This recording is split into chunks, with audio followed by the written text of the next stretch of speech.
Hello guys, क्या हाल चाल। Hopefully सब मचा रहे होंगे।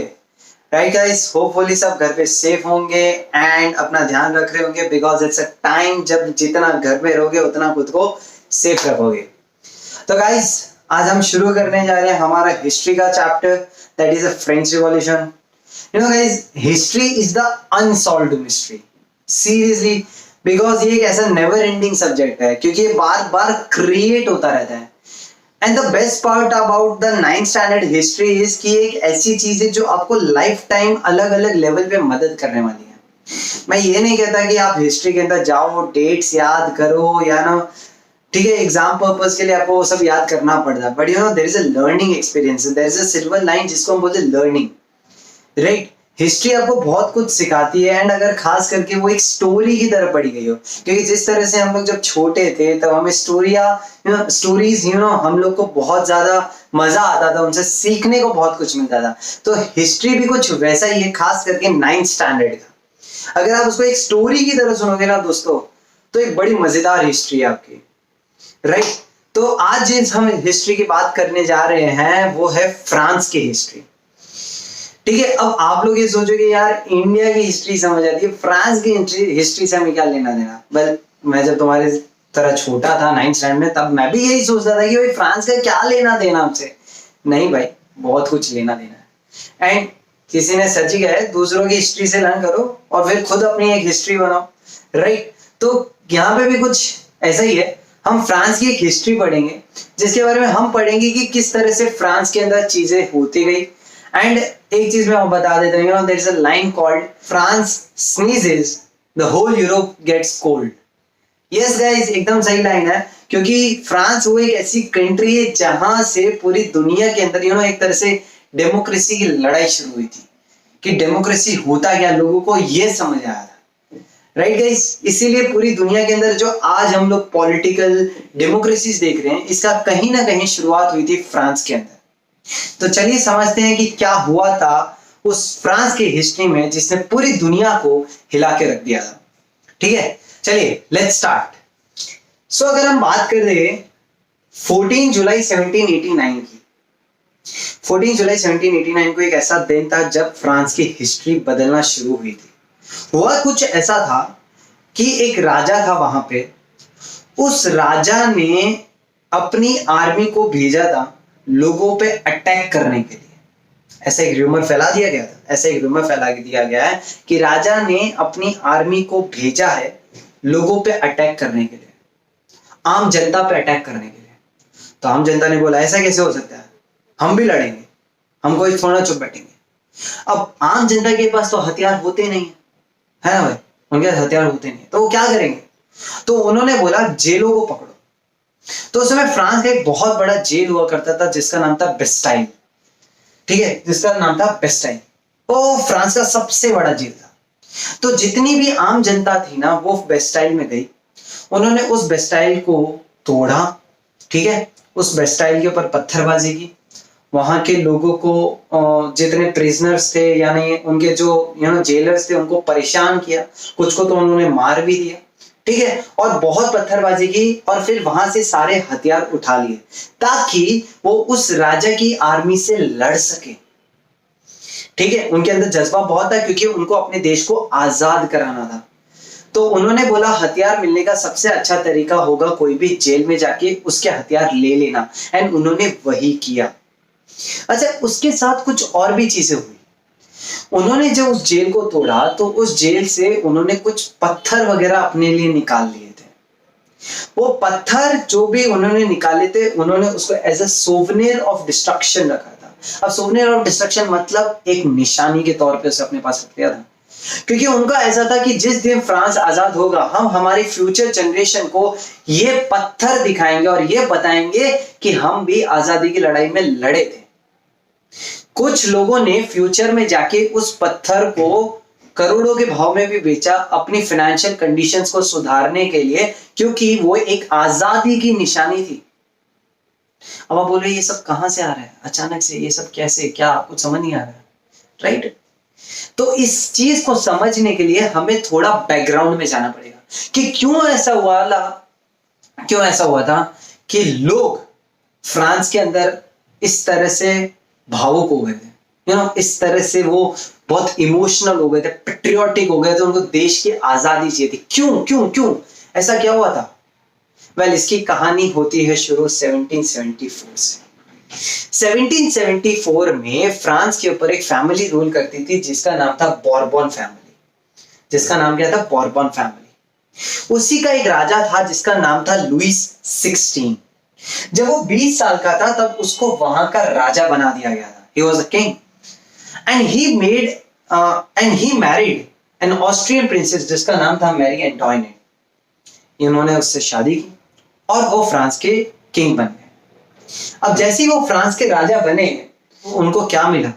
एक एम्प्टी ट्रेजर, मतलब फ्रांस का खजाना पूरा था खाली, उसके अंदर कुछ भी नहीं था, उसके अंदर कुछ भी नहीं था। क्योंकि जब वो राजा बना था उससे ठीक पहले जो उसके बॉर्बन फैमिली के राजा लोग थे, उन्होंने अमेरिकन कॉलोनीज की मदद की थी, बहुत सारे वॉर्स किए थे एंड उन वॉर्स में उनका सारा पैसा खत्म हो गया था।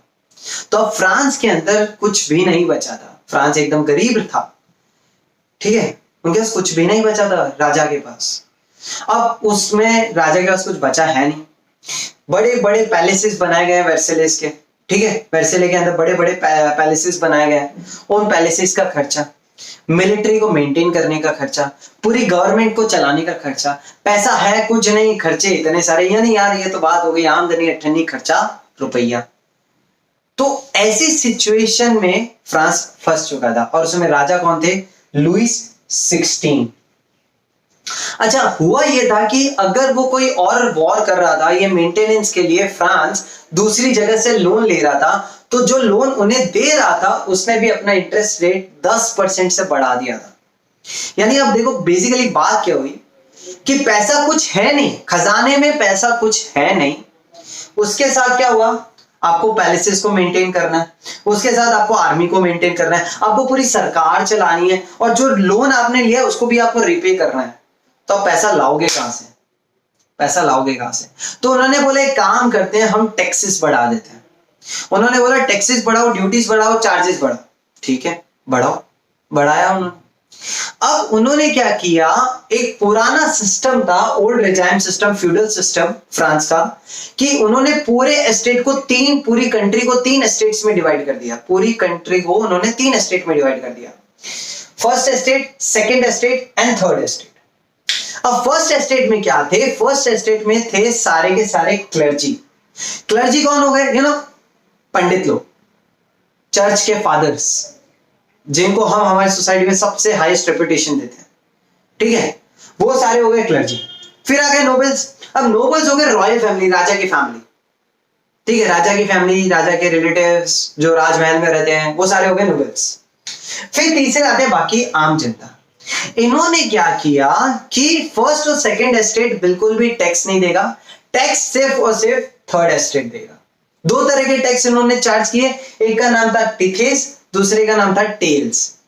इन्होंने 2 तरह के टैक्सेस चार्ज करने शुरू कर दिए लोगों पे, राइट। अब हुआ यूं कि भाई थर्ड एस्टेट की पॉपुलेशन है 90%, पर उनके पास जमीन थी 40%, और फर्स्ट एस्टेट की पॉपुलेशन है सिर्फ 10%, उनके पास जमीन है सिर्फ और सिर्फ 60%। पर यार 10% पॉपुलेशन के साथ 60% जमीन और 90% पॉपुलेशन के साथ सिर्फ 40% जमीन, ये तो ज्यादती हो गई, ये तो ज्यादती हो गई। अब हुआ ये कि इस ज्यादती में बढ़ावा तब हो गया जब वहां पे आ गए थे कुछ क्राइसिस।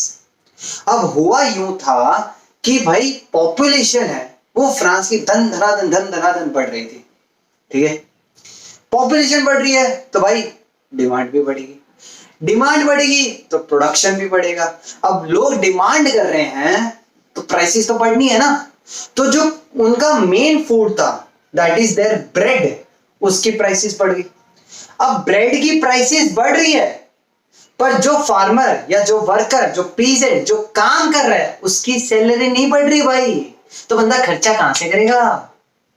अब आप लॉजिकली सोचो, हुआ क्या कि पहले तो उनके पास जमीन के हक थे नहीं, अब प्राइसेस भी बढ़ रही है, मतलब महंगाई भी बढ़ रही है, उनकी इनकम नहीं बढ़ रही है, उसके ऊपर से वहां पे आ गई थी ड्रॉट, अब ड्रॉट क्या है? एक ऐसी नेचुरल कैलामिटी जिस जब सूखा पड़ जाता है, मतलब एक कॉमन फार्मर जो अपनी फार्मिंग एक्टिविटीज करके पैसे कमाता है वो भी हाथ से निकल गया क्योंकि वहां पे आ गया था ड्रॉट। अब इसकी वजह से ये हो गया कि जो रिच है और जो पुअर है इनके बीच का जो गैप है वो बढ़ता गया बढ़ता गया बढ़ता गया और लिमिटलेस बढ़ गया। इसमें एडिशन और हुआ जब कुछ लोगों को प्रिविलेज बाय बर्थ दिए गए। अब आप बोलोगे प्रिविलेज बाय बर्थ क्या था? भाई एकदम सिंपल चीज है, जन्म सिद्ध अधिकार। वो एक लाइन सुनिए, राजा का बेटा राजा ही होगा, that is called as privilege by birth. अब प्रिविलेज बाय बर्थ मतलब हो गया कि अगर आप फर्स्ट एस्टेट या सेकंड एस्टेट से बिलोंग करते हो तो दोस्त आपको वो सारे अधिकार मिलेंगे जो आपके बाप दादाओं को मिले, योर एंसेस्टर्स, योर एंसेस्टर्स। उन एंसेस्टर्स को जो अधिकार मिले वो अधिकार आपको भी मिलेंगे। अब हुआ ये कि privilege by birth first second estate का। अब आप क्रोनोलॉजी समझो इसकी। भाई पहले तो टैक्सेस बढ़ा दिए गए, ठीक है? वो टैक्सेस किससे वसूले जाएंगे? सिर्फ थर्ड एस्टेट से। प्रोडक्शन बढ़ गया पर सैलरी नहीं बढ़ेगी, है ना? प्रोडक्शन बढ़ गया, सैलरी नहीं बढ़ेगी। जमीनें उनके पास थी नहीं, ऊपर से ड्रॉट आ गया तो कुछ तो कमाने को था नहीं।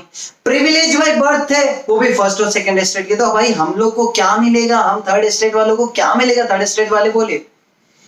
तो लोगों ने उस चीज के लिए बहुत प्रोटेस्ट किया, बहुत बोला यार ये टैक्सेस वगैरह के सिस्टम ये बड़े गलत सिस्टम है, ये नहीं होना चाहिए, ऐसा नहीं होना चाहिए। बट इनके पास कोई प्लान्स नहीं थे, कोई प्रोग्राम्स नहीं थे। जैसे इंडिया के अंदर civil disobedience, non cooperation movement, ऐसे मूवमेंट्स थे, वैसे इनके पास कोई ऐसे मूवमेंट्स या प्लान्स नहीं थे। तो ये क्या करते? क्योंकि जनरली थर्ड एस्टेट के अंदर वो लोग थे जो या तो पीजेंट्स है या फार्मर्स थे, तो उनके पास इतनी नॉलेज नहीं थी। तो ये सारा का सारा काम दे दिया गया था बड़े बिजनेसमैन या लॉयर्स या डॉक्टर्स या ऑफिशियल्स जो थर्ड एस्टेट के अंदर थे। उन्होंने इस चीज की प्लानिंग की, उन्होंने बोला हमें ये करना पड़ेगा। तो इसके लिए तीन सबसे बड़े लीडर्स और भी बहुत आगे आएंगे। तीन जो लीडर्स आए उनका नाम था John Locke, Jean Jacques Rousseau and Montesquieu. अब ये ऐसे लीडर्स थे जो लोगों को, आम जनता को पकड़ के रखना जानते थे। इन्होंने बोला end of privilege by birth, end of privilege by birth. जो सबसे पहली चीज हमें करनी चाहिए, ये प्रिविलेज बाय बर्थ सिस्टम को खत्म करो। पहले इस चीज का आंदोलन करो। अगर ये प्रिविलेज बाय बर्थ खत्म होगा ना भाई, एक एक करके सारी चीजें निकल जाएगी। उन्होंने ये चीज बोली और बड़ी सही बोली थी उन्होंने। इन्होंने अपनी किताबें भी लिखी थी। जॉन लॉक ने लिखी थी Two Treatises of Government, Jean Jacques Rousseau साहब ने पढ़ी थी द सोशल कॉन्ट्रैक्ट, और मॉन्टेस्क ने लिखी थी स्पिरिट ऑफ लॉ। इन्होंने अपनी किताबों के जरिए लोगों को सिर्फ ये समझाने की कोशिश की कि ये कंट्री आपकी उतनी ही है। लोगों को मोटिवेट किया कि ये कंट्री आपकी उतनी ही है जितनी फर्स्ट और सेकंड एस्टेट वालों की है, तो आपको भी वही प्रिविलेजेस मिलने चाहिए तो फर्स्ट और सेकंड एस्टेट वालों को मिलते हैं। उन्होंने इस चीज के लिए लोगों के अंदर मोटिवेट किया, उनको ये बोला कि दिस इज योर कंट्री बड़ी, गो फॉर इट।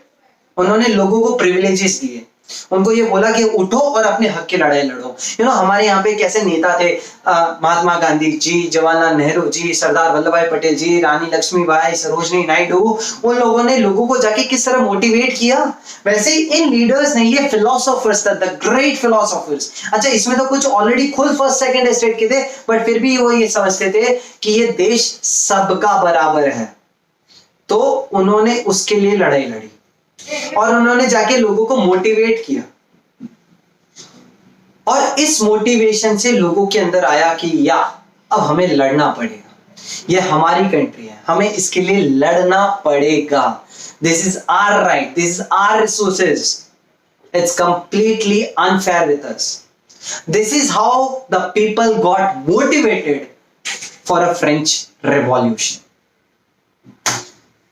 सो एक बार चलो गाइस, अपन एक बार पूरा रिकॉल कर लेते हुआ क्या था। कि भाई हुआ ऐसा कुछ था ना कि लुई 16 नाम का एक राजा बना था। जब वो राजा बना था तब वहां पे खजाना कुछ भी नहीं था, ट्रेजरी एकदम एम्प्टी थी, ठीक है। तो उसने क्या किया, उसने एक पुराने सिस्टम को वापस से लागू किया और पूरे फ्रांस को 3 स्टेट में डिवाइड कर दिया, ठीक है। और फिर उसने थर्ड एस्टेट वालों को बोला कि भाई तुम तो टैक्स दो, तो उन्होंने टैक्स चार्ज करना शुरू किया। उनके पास इनकम कुछ नहीं थी पर वो टैक्सेस दे रहे थे, ठीक है। उसकी वजह से उनके साथ बहुत सारे इश्यूज होने लगे, कुछ सोशल इश्यूज थे, कुछ पॉलिटिकल इश्यूज थे। फिर वहां पे कुछ हीरोज आए जिन्होंने उनको आके मोटिवेट किया और उनको ये बताया कि ये चीजें आपका जन्मसिद्ध अधिकार है।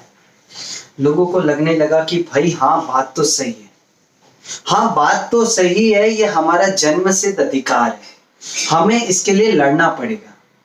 तो खैर उसी के लिए वो लोग इकट्ठा हुए थे एस्टेट जनरल में। एस्टेट जनरल एक तरह से मैं बताऊं तो एक पार्लियामेंट जैसा हाउस होता है। जैसे इंडिया में हम बोलते हैं पार्लियामेंट, वैसे ही फ्रांस में उसको बोलता है एस्टेट जनरल।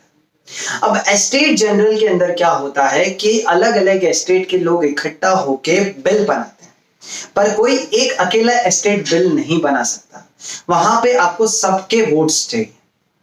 तो सारे जितने भी थर्ड एस्टेट के लोगों ने ये डिमांड की लुई 16 के सामने कि एक एस्टेट मीटिंग बुलाई जाए जिसमें हम कुछ कानूनन चेंज करना चाहते हैं। तो उन्होंने बोला ठीक है आ जाइए, वेलकम। तो हुआ ऐसा था कि वहां पे टोटल 1200 मेंबर्स आए। फर्स्ट एस्टेट के 300, सेकेंड एस्टेट के 300 एंड थर्ड एस्टेट के 600 मेंबर्स। और वहां पे एक सिंपल सा रूल था, वन एस्टेट वन वोट। थोड़ा अनफेयर लगता है ना, था भी अनफेयर। फिर भी थर्ड एस्टेट के लोगों ने वहां पे कुछ 40,000 लेटर्स की एक डिमांड रखी, एक्चुअली बहुत सारी डिमांड्स रखी। और उन्होंने ये बोला कि ये चेंजेस होने चाहिए। और उसमें से एक डेमोक्रेटिक प्रिंसिपल ये भी था कि 1% वन वोट रखो, वन एस्टेट वन वोट नहीं रखना है। पर लुई 16 ने इन सारी डिमांड्स को रिजेक्ट कर दिया, मना कर दिया, बोला ये पॉसिबल नहीं है। लुई 16 की इस मनाही करने के बाद, इस रूड बिहेवियर के बाद, थर्ड एस्टेट के जो रिप्रेजेंटेटिव्स वहां पे गए थे, जो 600 लोग गए थे, उन्होंने ये बोला कि यार ये तो हमारे साथ गलत हुआ है, अब चाहे कुछ भी हो जाए हम फ्रांस का एक नया कॉन्स्टिट्यूशन बनाएंगे। तो 20th जून को वर्सेलिस के एक बहुत बड़े टेनिस कोर्ट में ये सारे मेंबर्स इकट्ठा हुए और इन्होंने ये डिसाइड किया कि हम एक फ्रांस का एक नया कॉन्स्टिट्यूशन बनाएंगे, एक ऐसा नया संविधान बनाएंगे जो पूरी दुनिया देखती रह जाएगी। और ये एक डेमोक्रेटिक फ्रांस का कॉन्स्टिट्यूशन होगा। एंड जब तक हम इस कॉन्स्टिट्यूशन को नहीं बनाएंगे तब तक हम लोग यहां से नहीं हटेंगे। और इस समय इनके दो सबसे बड़े लीडर्स थे। सो जो दो उनके लीडर थे उनका नाम था मिराबियो एंड अबेसियस। ये वो बंदे थे जिन्होंने कॉन्स्टिट्यूशन को कैसे लीड करना है, कॉन्स्टिट्यूशन को कैसे बनाना है, इसके लिए उन्होंने लीडअप लिया था। अच्छा, सबसे इंटरेस्टिंग बात पता क्या, मिराबियो जो थे वो खुद नोबल फैमिली से बिलोंग करते थे, बट स्टिल उनको ऐसा लगता था ये हमारी खुद के लोग हैं, इनके साथ गलत नहीं होना चाहिए यार। So they fought, so he fought for them, right. और सबसे अच्छी बात थी he was very good at delivering the speech। तो वो अपनी स्पीचेस से लोगों को मोटिवेट करते थे। यू नो, बड़े लीडर्स की हमेशा से क्वालिटी रही है कि दे आर गुड ओरेटर्स। लोग उनकी बातों को दिल पे लिख के बैठ जाते हैं and they fight for the right things. कुछ ऐसे ही मिराबियो ने किया था। तो यू नो, पूरी कंट्री के अंदर एक छोटा सा मोटिवेशन आ गया था।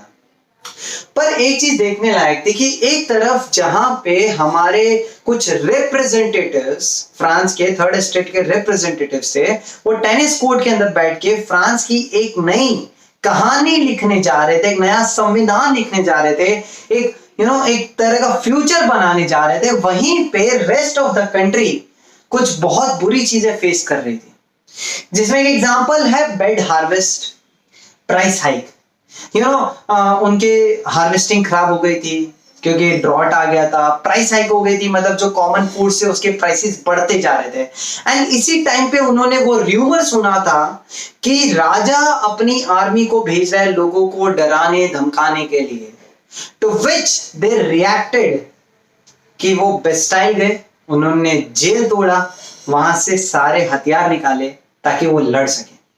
ना सिर्फ उन्होंने ये किया बल्कि जो राशन शॉप्स थे उनको लूट लिया, जो भी हथियार उनको मिल रहे थे घर के अंदर, फोर्स हॉक्स वगैरह, उन सब को उन्होंने अपने पास जब्त कर लिया और वो रेडी हो गए कि अब हम लड़ने के लिए तैयार हैं। एक तरफ जहां पे पूरा कॉन्स्टिट्यूशन बनने की तैयारी हो रही थी, वहीं दूसरी तरफ पूरी कंट्री यूनाइट हो रही थी कि चाहे अब कुछ हो जाए, हमें ये आजादी चाहिए, हमें ये एक तरह का डेमोक्रेसी चाहिए। चारों तरफ एक माहौल सा बन गया था, कुछ भी हो जाए फ्रांस को इंडिपेंडेंट कराओ, रिपब्लिक बनाओ, एक नया कॉन्स्टिट्यूशन बनना चाहिए। जब चारों तरफ से ऐसी ऐसी बातें हो रही थी, प्रोटेस्ट हो रहा था, हर कोई राजा के खिलाफ जा रहा था, लुई 16 ने बोला I have to give up, and उसने वही किया 4 अगस्त 1789 को। उसने बोला जो नेशनल असेंबली चाहती है वो कॉन्स्टिट्यूशन को लागू कर दिया जाए, मैं अपने सारे कॉन्स्टिट्यूशनल रूल्स को हटाता हूं एंड जैसा नेशनल असेंबली चाहती है वैसे नए रूल्स बना दिए जाए। और हुआ यही कि इस नेशनल असेंबली ने बहुत सारे नए रूल्स बनाने शुरू किए। सो उन्होंने नए कॉन्स्टिट्यूशन के अंदर कुछ फीचर्स ऐड किए। उसमें पहला फीचर ये था कि उन्होंने पूरी की पूरी गवर्नमेंट को 3 ऑर्गन्स में डिवाइड कर दिया, लेजिस्लेटिव, एग्जीक्यूटिव एंड जुडिशरी, कुछ उसी तरह का जो इंडिया के अंदर भी है। दूसरी चीज उन्होंने दिए लोगों को वोटिंग राइट्स। जो अपन ने पढ़ा था कि उनको वोटिंग राइट्स नहीं मिल रहे थे, 1 स्टेट 1 वोट था, उस सिस्टम को हटा के उन्होंने 1% 1 वोट दिया। अच्छा, उसके अंदर उन्होंने एक चीज ये की थी नए कॉन्स्टिट्यूशन में कि जितने भी 21 ईयर से ज्यादा के लोग हैं and they are working and paying taxes, उन्हीं को वोटिंग राइट है, फीमेल्स को वोटिंग राइट नहीं था अभी तक। फिर तीसरी चीज जो उन्होंने यहां पे की थी कि फंडामेंटल राइट्स दिए थे लोगों को।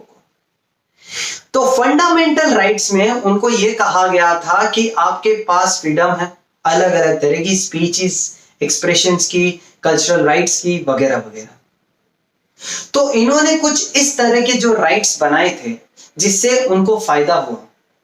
तो एक नई तरह की क्रांति आ गई थी पूरे के पूरे फ्रांस के अंदर, राइट। बट क्या कहानी इतनी सी है? जी नहीं, कहानी में और भी बहुत ट्विस्ट है। सो हम बात कर रहे थे ट्विस्ट की, तो यहाँ पे ट्विस्ट ऐसा था कि इवन दो लुई 16 ने अपने पोस्ट से रिजाइन कर दिया था, बट वहां पे एक कॉन्स्टिट्यूशनल मोनार्की एक्सेप्ट हो चुकी थी और जिसको स्टैब्लिश किया था नेशनल असेंबली ने। लुई 16 ने क्या किया? लुई 16 ने जाके अपनी सारी कहानी ऑस्ट्रिया और प्रशिया को बताई और उनको ये बोला कि आप जाके फ्रांस पे अटैक करो। उसने एक कॉन्स्पिरेसी कर दी।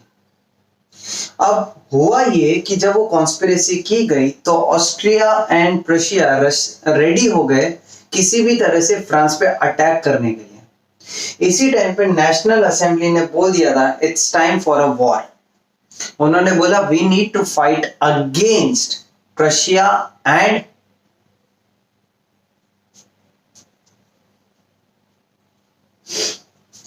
it's time for a war and we need to fight against Prussia and Austria।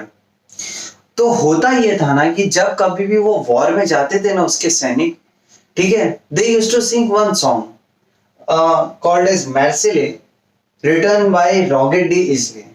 वो जब भी वो गाना गाते थे ना तो they used to feel very patriotic, बड़ा मजा आता था उनको, बड़ा फील आता था। जैसे हमारे इंडिया में कैसे हम लोग जन गण मन गाते हैं वे फील, सेम वे जब वो मैर्सिले गाना गाते थे तो उनको वो फील होता था। Later on in the future Marseillaise national anthem बन गया फ्रांस का। अब सिचुएशन ऐसी थी कुछ कि प्रशिया और ऑस्ट्रिया कहीं पे भी फ्रांस पे अटैक करना चाहता था एंड फ्रांस ने अपने सारी आर्मी को, कॉमन मैन को रेडी कर दिया था इस वॉर के लिए। सो मेंस जाते थे वॉर में एंड वुमेन्स का काम था सोसाइटी, कंट्री को अंदर से संभालने का। बट इस पूरे झंझट में हुआ ये था कि नेशनल असेंबली ने जो कानून बनाए थे उस कानून में सिर्फ रिच को फायदा हो रहा था, पुअर्स को फायदा नहीं हो रहा था। थर्ड एस्टेट वालों को ज्यादा फायदा नहीं था, क्योंकि हमने ये पढ़ा था कि जो लोग कुछ वेल्थ लेके बैठे हैं सिर्फ उन्हीं के पास प्रिविलेजेस थे, उन्हीं के पास वोटिंग राइट्स थे। तो बहुत सारे लोगों ने इसके लिए भी प्रोटेस्ट किया और ये प्रोटेस्ट किया गया जैकोबियन क्लब की तरफ से ये प्रोटेस्ट किया गया था जैकोबियन क्लब। अब Jacobian club basically third estate लोगों का एक ग्रुप था, जिसका लीडर था मैक्सिमिलियन रॉबेस्पायर, उसने सेंट जेकॉब्स नाम का एक जो चर्च है उसके बेसिस पे एक क्लब बनाया, जैकोबियन क्लब, और उसके अंदर ज्यादा से ज्यादा थर्ड एस्टेट के लोगों को डाला गया, जिनके साथ एक तरह से ज्यादती हुई थी, जिनको उनके फ्रीडम्स नहीं मिले थे, उन सब ने जैकोबियन क्लब बनाया और मैक्सिमिलियन को उनका लीडर बनाया। और इन्होंने अपना एक यूनिफॉर्म तय किया। वो यूनिफॉर्म ऐसा था, strip trousers and the red head. उनका यूनिफॉर्म था strip trousers and the red heads. तो स्ट्रिप ट्राउजर्स वो इसलिए पहनते थे just to signify the dockyard workers, and red head was for harmony, for the peace. अब हुआ ये था कि लुई 16 ने जिस तरह की कॉन्स्पिरेसी की थी, उससे थर्ड एस्टेट के लोग काफी ज्यादा बैफल्ड हो गए थे। उन्होंने बोला था कि हमें कुछ करना पड़ेगा। एक तरफ वॉर चल रहा था, एक तरफ पॉलिटिकल इंस्टेबिलिटी थी कंट्री के अंदर। लोगों की प्रोटेस्ट के बाद नेशनल असेंबली ने वहां पे रिपब्लिक घोषित कर दिया। वहां से मोनार्की रोल को पूरी तरह से हटा दिया गया और मैक्सिमिलियन को वहां का लीडर बना गया था। और ये मैं बात कर रहा हूं 1793 की, स्टार्ट ऑफ रिपब्लिक 1793 की। और जैसे ही वो लोग किंग बने, जैसे ही वो लीडर बना मैक्सिमिलियन, व्हाट दे डिड, उन्होंने लुई 16 को पकड़ा और उसको मार दिया, उसको गिलेटाइन कर दिया गया। गिलेटाइन एक मशीन होती है जिसके वुडन प्लैंक होता है एंड उसके ऊपर एक तरह का ब्लेड रहता है जिससे किसी का सर काट दिया जाता है। तो गिलेटाइन कुछ उस तरह की मशीन थी जिसको डॉक्टर गिलेटाइन ने बनाया था, एंड उसके थ्रू उन्होंने लुई 16 को मार दिया और पूरी तरह से मोनार्की रूल को खत्म कर दिया और मैक्सिमिलियन रॉबेस्पायर को कंट्री का लीडर बना दिया गया था। So here it is, start of republic in 1793, which led to Louis 16 dead. So अब मैक्सिमिलियन वहां का किंग था, या आप समझ सकते हो वहां का लीडर था। जैसे वो लीडर बना, लोगों के मन में था कि he is our leader, he is our person, but no, he wasn't. जैसे वो किंग बना, उसने सबसे पहले लोगों को relentlessly मारना शुरू किया। उसने क्या किया, उसने लोगों को किया पनिश। जो भी थर्ड एस्टेट के लोग थे, फर्स्ट और सेकंड एस्टेट के लोग थे, वो उनको अपना दुश्मन मानने लगा, एनिमीज मानने लगा, उनको पनिश करने लगा, उनको गिलेटाइन करने लगा। दूसरी चीज, उसने प्राइस हाइक क्रिएट कर दिया था। ऐसे तो उसने मीट और ब्रेड के प्राइसेस को राशन कर दिया था, और उसने एक फिक्स सिस्टम क्रिएट कर दिया था कि कोई भी फार्मर इस तरह का प्रोडक्ट होगा, कोई भी, वो एक पर्टिकुलर प्राइस पे ही बेचेगा। बट कहीं ना कहीं वो एक फार्मर के लिए फोर्सफुल हो गया कि अगर उसे ज्यादा प्राइस में मिल रहे हैं तो भी वो उसे ले नहीं सकता, क्योंकि गवर्नमेंट ने एक प्राइस फिक्स कर दिया, वो उसी पे बेचेगा। तो देखा जाए, मैक्सिमिलियन रेलेंटलेस हो गया था। वो बहुत ज्यादा लोगों को पनिश कर रहा था, उनको बहुत बुरी तरह से ट्रीटमेंट दे रहा था, जो लोगों ने उससे एक्सपेक्ट नहीं किया था, बिकॉज लोगों को लगता था ये उनका लीडर है। But unfortunately it didn't work in a good manner for them.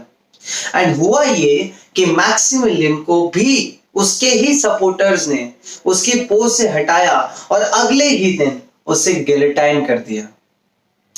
अब आप एक चीज समझ सकते हो कि मैक्सिमिलियन खत्म हो चुका था, मैक्सिमिलियन हट चुका था। 1794 की ये कहानी थी। यहां पे अब आपके पास पहले लुई 16 था जो हट चुका था, आपने जिसको लीडर समझा था मैक्सिमिलियन, वो भी हट चुका था, एंड वापस से यहां पे कॉन्स्टिट्यूशनल मोनार्की आ गई, रिपब्लिक हट गया। फिर इसके आगे क्या हुआ और क्या क्या नई चीजें आती गई, वो भी अपना एक इंटरेस्ट है, वो बड़ी इंटरेस्टिंग चीज है, वो आप लोग पढ़ेंगे इसके अगले पार्ट में। तब तक के लिए thank you so much guys. If you like it, then please share it and subscribe it. Thank you.